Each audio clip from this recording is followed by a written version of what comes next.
Hey, thanks for stopping by. Today we're going to be wiring this electrical panel in detail. Pretty much cover everything start to finish as much as possible. So please get a cup of coffee and a notepad. I think there'll be a few things that you and I can learn together as we go through this process. There are links down in the description to materials that you'll need for this project, as well as other videos where I cover some other electrical topics more specifically. And then also, this video was a ton of work to make, so if this ends up helping you out, would you mind hitting that thumbs up button and sharing the video? Subscribe to the channel if you want to see more videos like this one, and hit that bell icon to be notified about future videos. Alright, let's jump into this project. My name is Ben, by the way. Before you do any electrical work, you're going to want to get the proper permits to do so. So make sure you do that before you get started on your electrical project. And then we're going to want to have all of our circuits pulled to our panel location. So I've got all my circuits pulled already here and have them marked for where they are coming from and going to. And then we're going to want to fully disconnect power from the panel. We really want to get the power 100% disconnected so that you don't have to work around those live lugs during the duration of your project. So if you have a cutoff panel like I do, you can simply go out and turn off that cutoff panel and put a lock on it to prevent anyone from accidentally turning on the power. But more likely you're going to have an electrical meter that's going to have to be pulled out of its socket in order to disconnect power, because typically your meter would be mounted on the outside of the house and then those wires would feed directly into your main panel. So you'll need to contact your electrical cooperative or whatever electrical company that you have and ask them the procedure for getting your meter pulled out of the socket in order to get your power fully disconnected. So here you can see we've got all of our different wires coming from our cutoff panel, or it would be coming from your meter normally. So if this was a standard panel and you did not have a cutoff panel, you'd have your two main legs of 120 volts each and a neutral in the middle. You would have a ground wire, which is right here, that would be coming from your grounding rods. Since this is technically a sub-panel, we have one more wire, which is this one right here. This is a ground wire that goes all the way back to my cutoff panel and ties into the ground there. Therefore, you have to have your bonding screw removed. There's a bonding screw and or a little copper piece that goes from your neutrals to the cabinet or casing of your panel.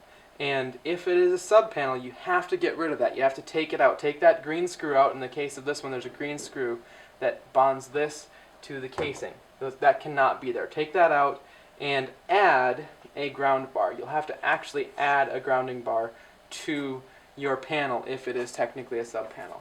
Now I'd suggest adding a grounding bar anyway, depending on the layout of your panel. Some are really intuitively designed. Some have it's more difficult. So I put this grounding bar here initially because that's how far my ground wire reached. I added a second ground bar right here so that I can land all my grounds down here and keep my gutter space over here pretty free, because it's kind of tricky to get that many ground wires in right there.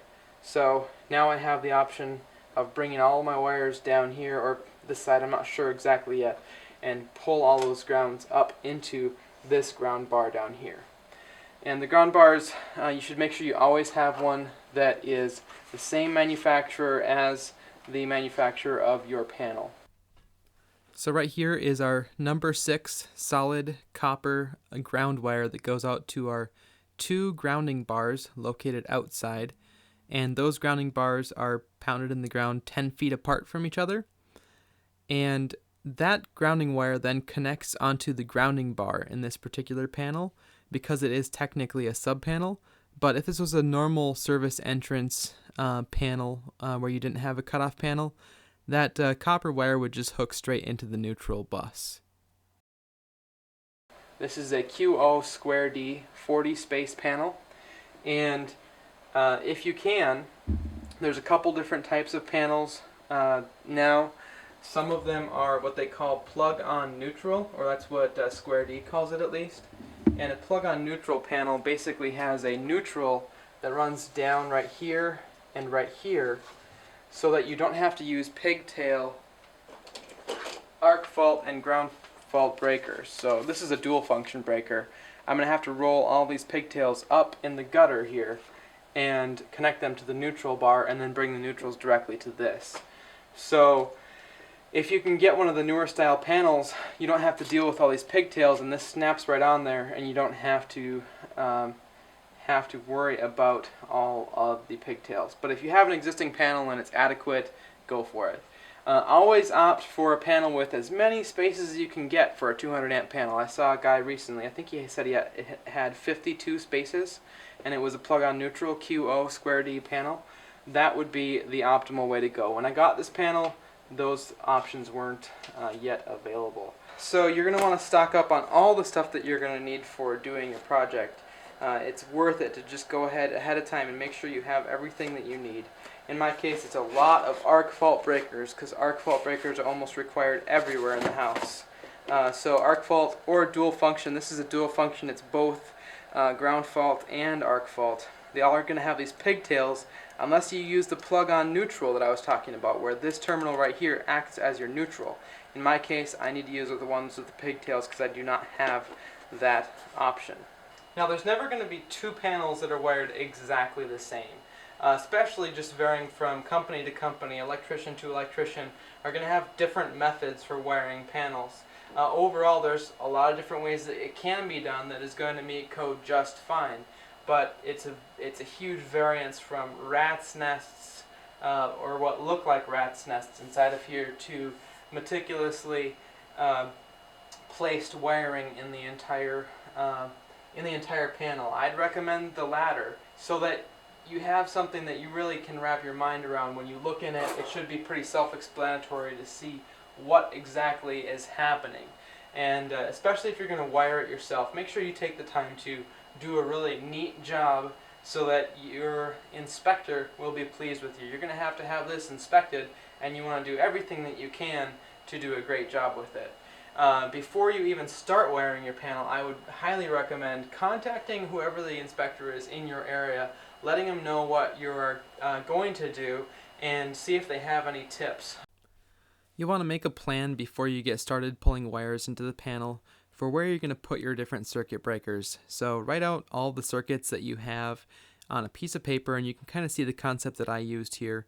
I put all my double pole breakers on the left hand side there, as well as the surge breaker, which is also using 2 slots. And then I put all of my single circuits on the right hand side. And starting at the bottom right there, you can see I've got my lighting circuits. I literally have 3 breakers for the whole house. They're all 15 amp circuits, so I ran 14 gauge wires to those. The basement and outside lights and smoke detectors. You put the smoke detectors on the same circuit as a light circuit, that way you notice if that gets turned off. And then the main level lights right above that, and then the attic and upstairs lights.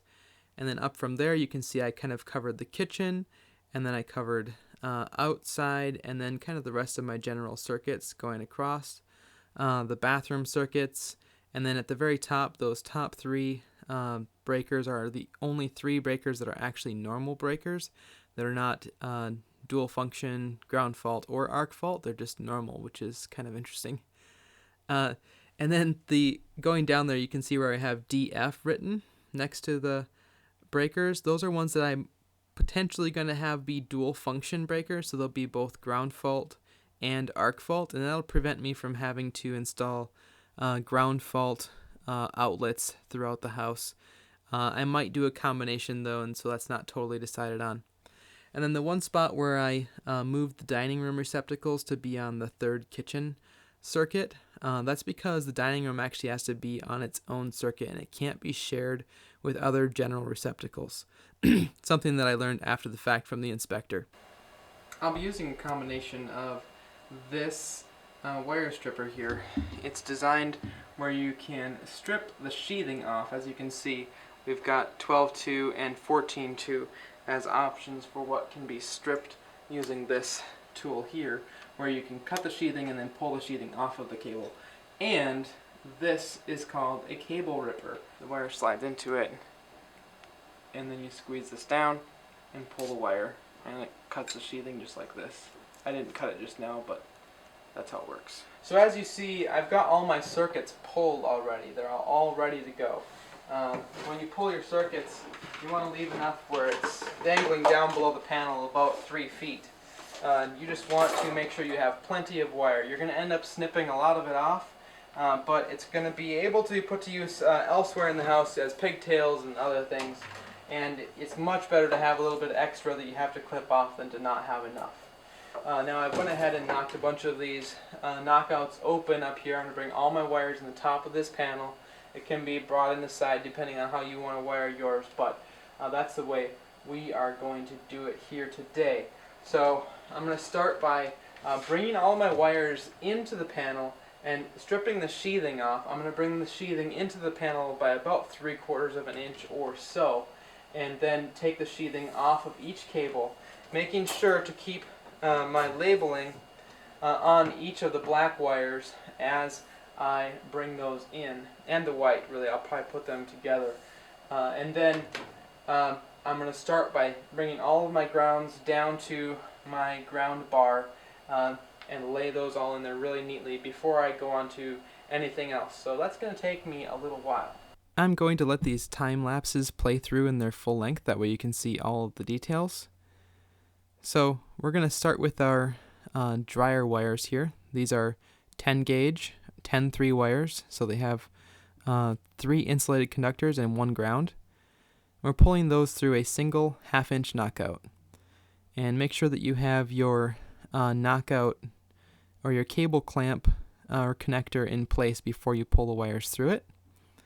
And I trimmed those wires back before pulling them through because they're back behind those service entrance cables, as you can see. So it would be difficult to pull the wires through and cut the sheathing off if I had left the sheathing on it. Then we're going to take the markings that were on the end of that wire there and slide them over the wires after I pulled the insulation off. And then we're landing those ground wires there in the bottom of the panel. Now we're opening the knockout here for the range wire, the electric range, and putting in that 3/4 inch connector. So this is a little bit larger connector, and this is 6-3 wire. So we have 3 insulated conductors again, and this is a 6 gauge wire. So I'll link in the description to the different size wires that I used for these.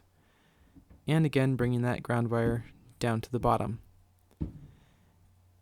And we're putting the ground wires down in the bottom of the panel there because that is where they are most out of the way. So we mounted that extra ground bar down there. You can see that I have a ground bar on the left, and that could work, but it does take up more gutter space. So to bring the wires down over on the left and make all those bends right there would take up quite a bit of gutter space. So by bringing them all the way down to the bottom, that space isn't used for anything else usually anyway. So we can put all those ground wires there. You can do this with the ground wires because they don't need to be separated for any specific reason. They're all tied together, and so they can all go in right away, and you don't have to worry about keeping track of which ground wire is from which circuit.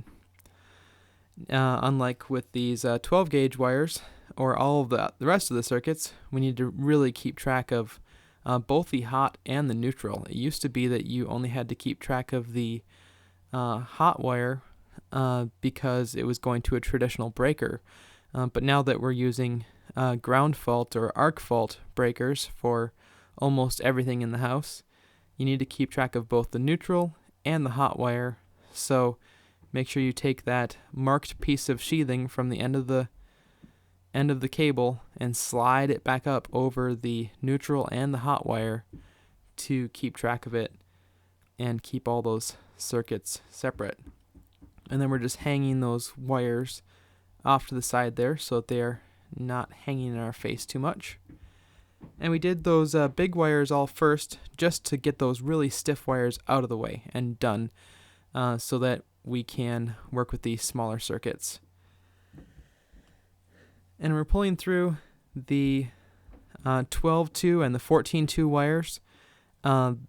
We can put 2 cables or 2 14-2 wires or two two 12-2 wires through one single 1/2-inch knockout and cable connector, which is nice because otherwise you'll run out of knockouts pretty quickly if you only run one cable through each one.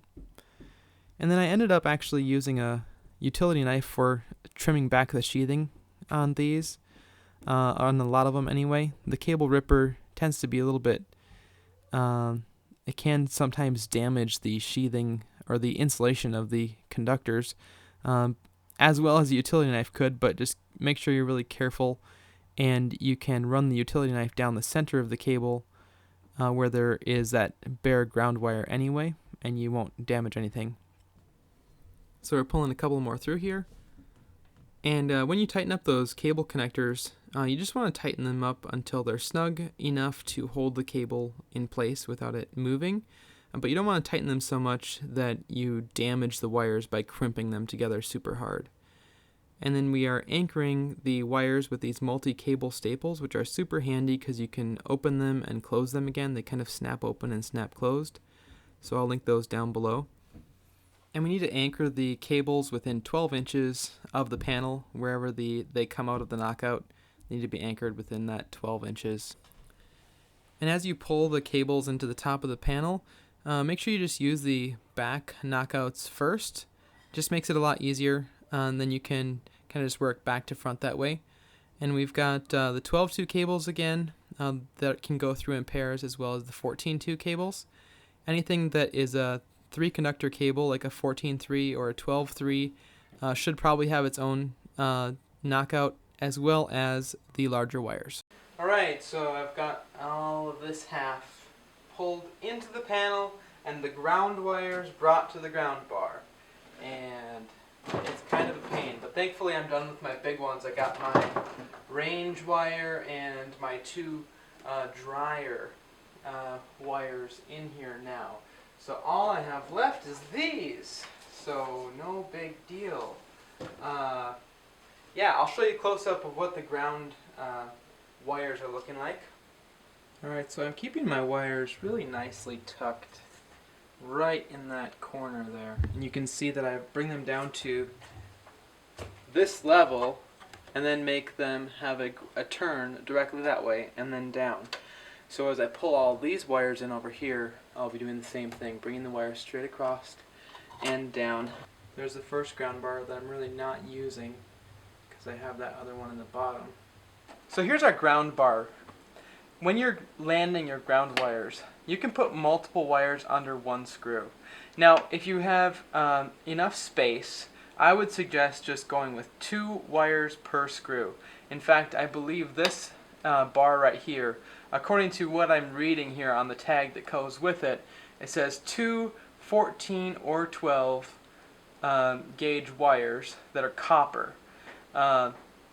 So that's what is recommended for this bar. Now I could be reading that incorrectly, but overall I would stick with 2 per screw, especially if you have space. You can see I still even have extra space here.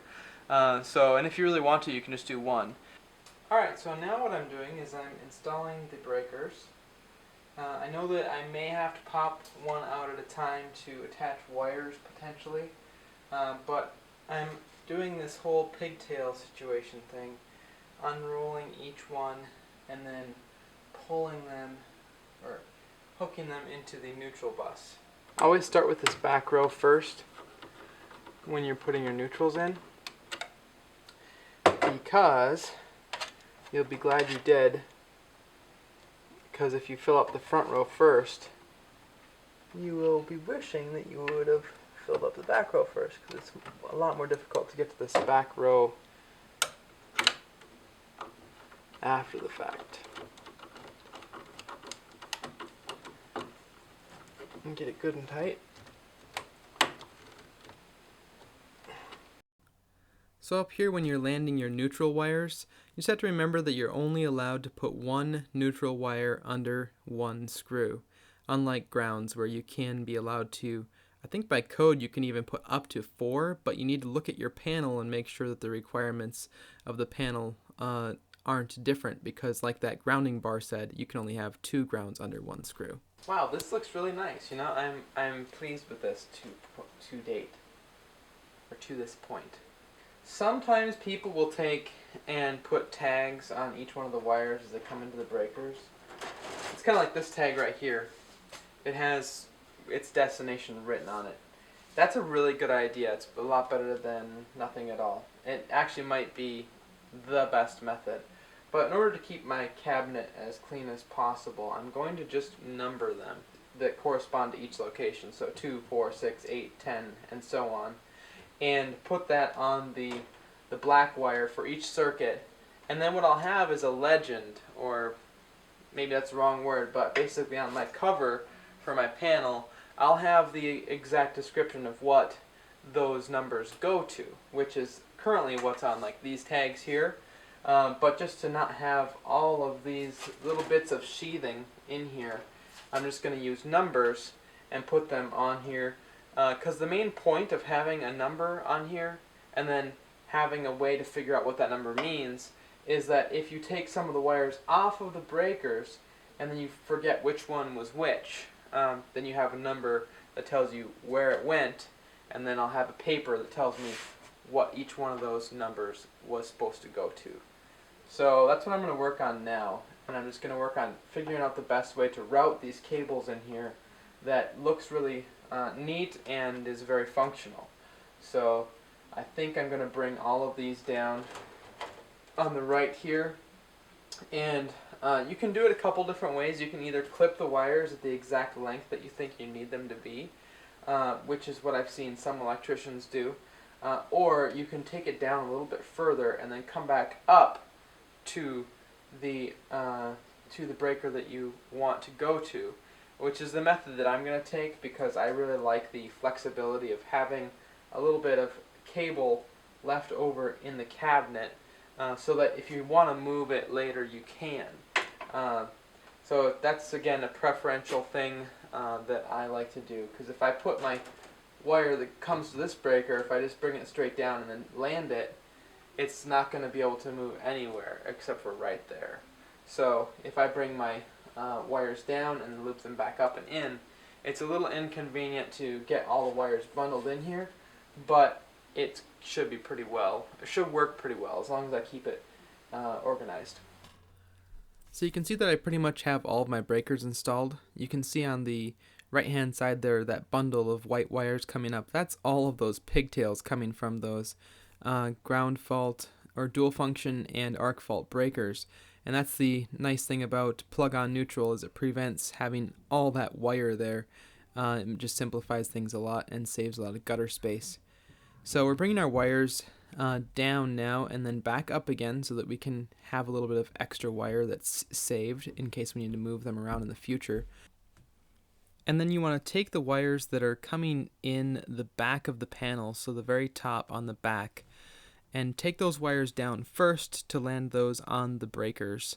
That way it just makes it a lot easier as you go down and land them. So you don't land them in the order of the breakers being installed. You land them based on which wires came in the back of the panel first. And it works out pretty good that way. And then we actually have one normal breaker here. It's amazing. And we're going to land that neutral right there on the top, like you used to do. And then the hot wire goes straight to the breaker. When you're bending your wires around corners, just pay attention to how sharp you're bending them. You don't want to bend them too sharp, otherwise it can kind of create a hot spot in the wire potentially and just weaken the wire in general. So one guideline I've heard is using kind of the radius of the bottom of a pop can, just as kind of a reminder of that's about how sharp of a curve that you really want to have on a wire. Alright, so here's what it's looking like. Got a loop at the bottom, right there, that loops down and then back up again, and then I'm making a turn on them, and I'm making two labels for each one. Since the neutrals and the hots have to go together, I'm putting a little label on each one with their respective number for the circuit. Alright, we're down to the last couple here. This is number 26. As I pull the piece of sheathing off that was on the wire, I write down the number on it, I'm going to take my little tags, set them here. When fishing these wires through the cabinet, towards the end here, it's been kind of tricky. It's getting kind of full. So I take my electrical tool here and just twist the ends together a little bit. It makes it easier to push it through where you need it to get it. You need to get it to go.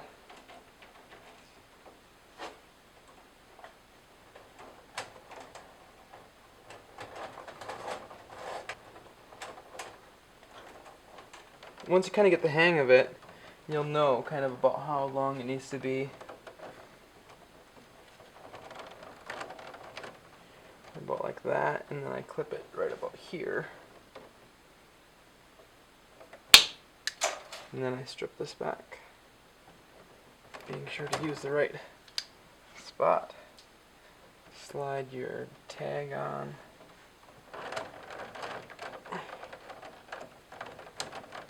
It generally is easier to get the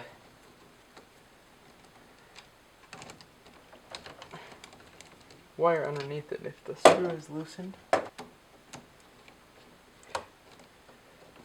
make sure all the tags are super organized and beautiful, because nobody's ever gonna look at them.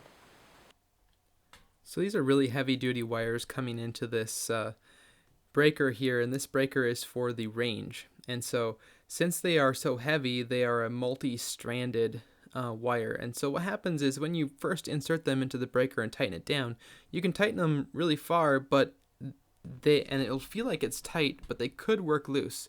So what you got to do is kind of wiggle that wire back and forth in the connection, and then retighten the screws again, and then you'll know for sure that you've got a really good connection on your breaker there.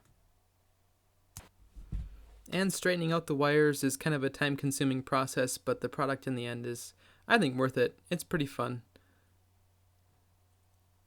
So just a couple of things to point out to you guys so you're not too concerned. These two breakers up here, those are just to hold those wires in place temporarily. I didn't have another 30 amp double pole breaker, so that is a very temporary thing.